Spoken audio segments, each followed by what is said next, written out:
Queridos amigos, queridos irmãos, que a paz do nosso Mestre Jesus esteja com cada um, onde quer que se encontre neste momento. A nossa reflexão de hoje começa com um texto do livro Fonte Viva, ditado a Chico Xavier pelo Espírito Emmanuel, que o nosso amigo espiritual chama de incompreensão. E ele começa esse trecho se inspirando no capítulo 9, versículo 22 da carta de Paulo aos Coríntios, onde Paulo diz: "Fiz-me fraco para os fracos, para ganhar os fracos. Fiz-me tudo para todos, para por todos os meios chegar a salvar alguns." E nos diz então Emmanuel o seguinte: a incompreensão, indiscutivelmente, é assim como a treva perante a luz. Entretanto, se a vocação da claridade te assinala o íntimo, prossegue combatendo as sombras nos menores recantos de teu caminho. Não te esqueças, porém, da lei do auxílio e observa-lhe os princípios antes da ação. Descer para ajudar é a arte divina de quantos alcançaram conscientemente a vida mais alta. A luz ofuscante produz a cegueira. Se as estrelas da sabedoria e do amor te povoam o coração, não humilhes quem passa sob o nevoeiro da ignorância e da maldade. Gradua as manifestações de ti mesmo, para que o teu socorro não se faça destrutivo. Se a chuva alagasse indefinidamente o deserto, a pretexto de saciar-lhe a sede, e se o sol queimasse o lago sem medida, com a desculpa de subtrair-lhe o barro úmido, nunca teríamos clima adequado à produção de utilidades para a vida. Não te faças demasiado superior diante dos inferiores, ou excessivamente forte perante os fracos.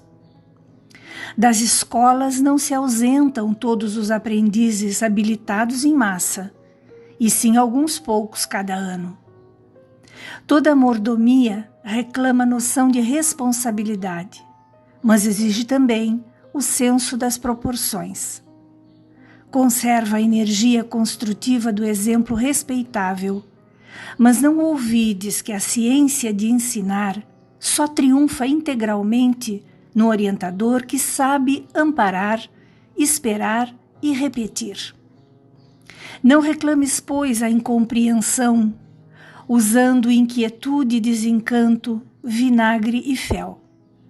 Há méritos celestiais naquele que desce ao pântano sem contaminar-se, na tarefa de salvação e reajustamento. O bolo de matéria densa reveste-se de lodo, quando arremessado ao poço lamacento. Todavia, o raio de luz visita as entranhas do abismo e dele se retira sem alterar-se. Que seria de nós se Jesus não houvesse apagado a própria claridade, fazendo-se a semelhança de nossa fraqueza, para que lhe testemunhássemos a missão redentora?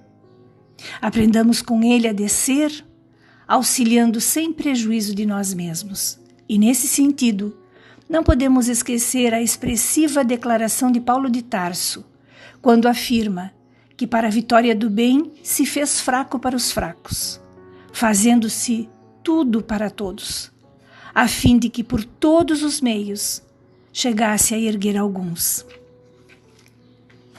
Queridos amigos, que lindo texto de Emmanuel, não é? Ele nos fala tão lindamente dessa habilidade que precisamos desenvolver em nós para auxiliar na medida certa. E o que significaria isso, auxiliar na medida certa? Ora, ele nos fala em não levarmos claridade demais que poderia ofuscar, nem tampouco nos omitirmos de levar esta claridade, aquela que já temos, seja ela qual for. Ele nos lembra, nos dá exemplos muito bonitos de, por exemplo, a luz que chega ao fundo do abismo, encontra lá o que houver, mas ao retornar para a superfície, que é o seu lugar, se mantém pura. Ajudar a todos que precisam de auxílio, sem que esse auxílio cause sentimentos de humilhação àquele que a recebe. Que esse auxílio possa chegar na medida adequada que o outro possa absorver. Que o outro seja capaz de compreender aquilo que a gente diz. Que o outro seja capaz de perceber o nosso sentimento mais profundo de generosidade, de fraternidade, de compaixão. Mas que esse sentimento, por ser genuíno e do bem, não magoe, não ofenda, não humilhe, não constranja.